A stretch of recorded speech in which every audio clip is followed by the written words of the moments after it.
Break के बाद स्वागत है आप सभी का सी न्यूज भारत में।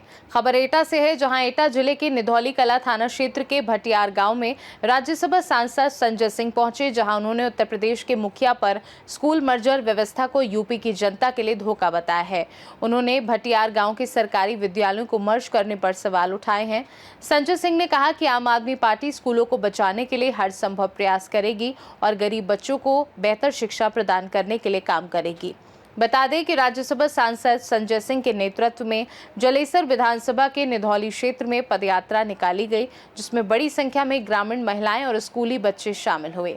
संजय सिंह ने योगी सरकार पर तीखा हमला बोलते हुए कहा कि उत्तर प्रदेश को मधुशाला नहीं पाठशाला चाहिए। उन्होंने आरोप लगाया कि सरकार गरीब, दलित और ग्रामीण बच्चों को शिक्षा से वंचित करने की साजिश कर रही है। संजय सिंह ने कहा कि 2024 में सरकार ने 27,000 शराब के ठेके खोल दिए, लेकिन 26,000 स्कूल बंद कर दिए। अब फिर 27,000 स्कूलों को बंद करने की तैयारी है। उन्होंने चेतावनी दी कि अगर जरूरत पड़ी तो आम आदमी पार्टी इस मुद्दे को सड़क से संसद और सुप्रीम कोर्ट तक ले जाएगी। वहीं इस मौके पर मौजूद पार्टी के अन्य नेताओं ने भी सरकार की मर्जिंग नीति को संविधान विरोधी बताया और स्कूल बचाओ अभियान को गांव-गांव ले जाने का संकल्प लिया। आप नेता संजय सिंह ने इस दौरान भाजपा को घेरते हुए कहा कि मर्जर शब्द ही देश एक जनता के लिए धोखा है। आज हम एटा पहुंचे हैं, जहां देख रहे हैं कि इस विद्यालय में 30 से 35 बच्चे हैं। थोड़ी सी और मेहनत कर ली जाती तो बच्चों की 50 से ज़्यादा संख्या हो सकती थी, लेकिन ऐसा नहीं किया गया। यहां से 3 से 4 किलोमीटर दूर इस विद्यालय को मर्ज किया गया। बीच में एक नदी भी पड़ती है। ये सरकार की सोची समझी नीति है। बाबा साहब भीमराव अम्बेडकर के सपनों को कुचलने का काम भारतीय जनता पार्टी कर रही है। इस संबंध में राज्यसभा सांसद संजय सिंह ने और क्या कुछ कहा, सुनिए। संजय सिंह जी, आज आप एटा पहुंचे हुए हैं। विद्यालयों के मर्जर की जो सरकार ने व्यवस्था की उसका विरोध चल रहा है। यहाँ आपने गांव वालों से बात की है, तो क्या आपको देखने को मिला है यहाँ पर? और देखिए, पहली बात तो ये मर्जर शब्द जो बहुत चालाकी का शब्द है। आप देखिए, इन्होंने बताया कि ये बिल्डिंग ग्राम पंचायत की जमीन पे अभी बनवाई गई और उसके बाद ये ग्राम पंचायत की जमीन पे प्राथमिक विद्यालय बना है।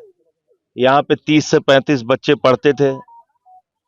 आप थोड़ा और प्रयास करते, 50 कर लेते, 15 एडमिशन बढ़ा देते। एक नियम बना दिया आपने कि भाई 6 साल से कम के बच्चों का एडमिशन नहीं होगा, तो जिनके बच्चे 5 साल के हैं वो एडमिशन नहीं करा पाते। इसके कारण भी संख्या कम हो जाती है।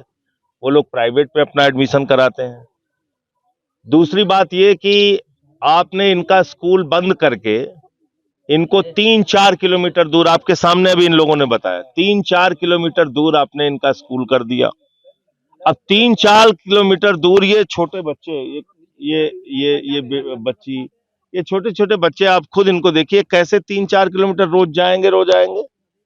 जो IAS अधिकारी बैठ के लखनऊ में ये नियम बनाते हैं, उनके बच्चे तो बड़ी बड़ी गाड़ियों में जाते हैं स्कूल।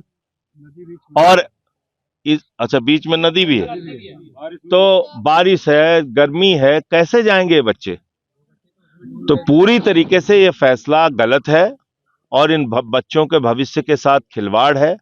मैं कई जनपदों में और कई गांवों में गया और वहां पर बच्चों ने और उनके माँ बाप ने ये तय किया कि अगर आप स्कूल बंद करेंगे तो हम अपने बच्चों को अगले स्कूल में नहीं भेजेंगे। उनकी शिक्षा बंद हो गई, वो अब नहीं पढ़ने जाते।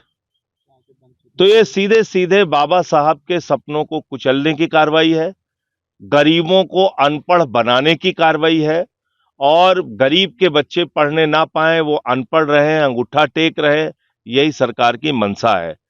पूरे प्रदेश में 27,308 मधुशालाएं खुली हैं। दारू की दुकान 27,308 खुली है। हर किलोमीटर पे आपको दारू की दुकान मिल जाएगी। और आपने बच्चों के पढ़ने का स्कूल कर दिया 3 किलोमीटर दूर, 4 किलोमीटर दूर, जबकि शिक्षा के अधिकार का जो कानून है, जो ये कहता है कि 1 किलोमीटर की दूरी से ज्यादा कोई भी स्कूल नहीं होना चाहिए, ये कानून में लिखा हुआ है। तो कुल मिलाकर इसके लिए आम आदमी पार्टी सुप्रीम कोर्ट जाएगी और सुप्रीम कोर्ट में हम वहां पे याचिका दाखिल करेंगे और हम ये अपील करेंगे कि इन बच्चों का स्कूल बचाया जाए। 27,000 स्कूल बंद करने की योगी सरकार की योजना है। 5,000 स्कूलों को बंद करने का आदेश अलग अलग जनपदों में दे दिया गया है और अभी जो हालात है इसमें हम एक बड़े आंदोलन की तैयारी कर रहे हैं, तो सड़क पर भी लड़ेंगे। 21 तारीख से पार्लियामेंट शुरू हो रही है तो संसद में भी लड़ेंगे और सुप्रीम कोर्ट में भी लड़ेंगे, लेकिन इनका स्कूल बचाने का हर प्रयास हम लोग करेंगे, सड़क से लेके संसद तक, संसद से लेके सुप्रीम कोर्ट तक। जिस तरीके से देखा जा रहा है कांवड़ यात्रा चल रही है, तो आज कांवड़ियों की तरीके से हुड़दंग मारपीट तोड़-फोड़ देखने मिली, इसको लेकर आप क्या कहेंगे? ये नहीं होना चाहिए। देखिए, भोले शंकर भगवान शिव बड़े ही विराट मन के, विशाल हृदय के देवता हम लोगों के लिए माने जाते हैं।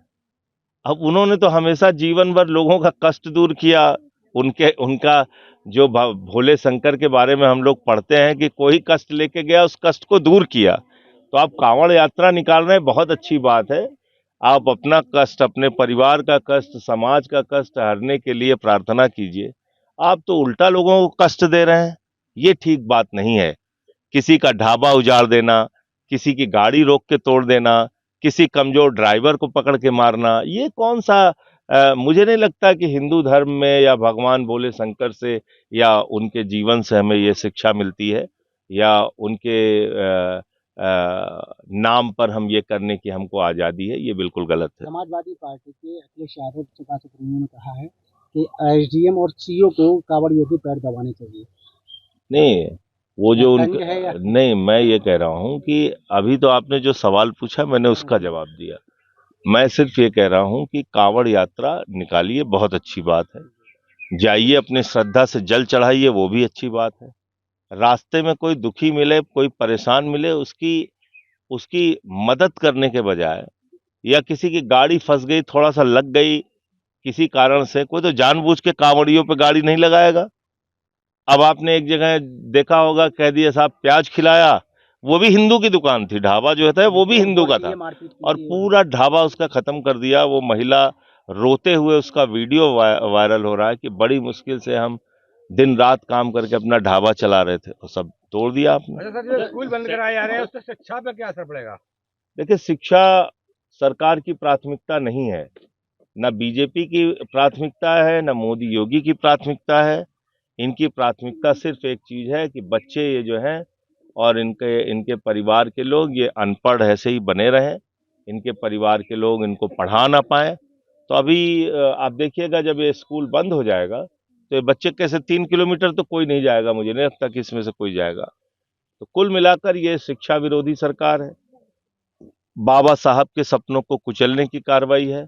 लेकिन आम आदमी पार्टी जो हमेशा शिक्षा की, स्वास्थ्य की, स्कूल की, बिजली की, पानी की राजनीति करती है, जो हमने इस पे काम भी किया है, तो हम लोग इसकी लड़ाई सड़क से संसद तक लड़ेंगे। महंगाई, बेरोजगारी, भ्रष्टाचार पे क्या कहेंगे? बिहार में नीतीश सरकार ने युवाओं के लिए 1 करोड़ रुपए नौकरी देने का वादा किया है, इस पर आप क्या कहना चाहेंगे? देखिए, मोदी जी ने 2 करोड़ नौकरी देने का वादा किया था 2014 में, मिल गई नौकरी। 11 साल में तो 22 करोड़ नौकरी मिल जानी चाहिए थी, आज तक नहीं मिली। अब नीतीश कुमार जी जब 1 महीने चुनाव रह गया तो अब कह रहे 1 करोड़ नौकरी देंगे, तो इससे सेना पर टिप्पणी मामले में आज अब लखनऊ हाई कोर्ट ने आज इसी मुद्दे पे महंगाई, बेरोजगारी, भ्रष्टाचार पे क्या कहेंगे? एक सवाल सर यही सवाल है, केवल आखिरी सवाल है। सेना पर टिप्पणी मामले में आज लखनऊ में अदालत में पेश हुए थे राहुल गांधी और उनको जमानत मिल गई है, इसे आप कैसे देखते हैं? अब वो तो कानूनी कार्रवाई है, जमानत किस आधार पे मिला हो तो कोर्ट जाने, इसमें क्या टिप्पणी। सुप्रीम कोर्ट ने सहमति दे दी है, सेना के अपमान तो कतई नहीं होना चाहिए। सरकार के फैसले को लेकर विद्यालय के सुप्रीम कोर्ट ने सहमति दे दी, फिर किस तरह का सब विरोध? हाई कोर्ट, सुप्रीम कोर्ट ने नहीं। हाई कोर्ट सरकार हाई कोर्ट ने, किस तरह से फिर आगे सर सुप्रीम कोर्ट जाए। एटा से सी न्यूज संवाददाता लखन यादव की रिपोर्ट। फिलहाल के लिए खास रिपोर्ट में बस इतना ही। देश दुनिया की बाकी खबरों को जानने के लिए आप देखते रहिए सी न्यूज भारत।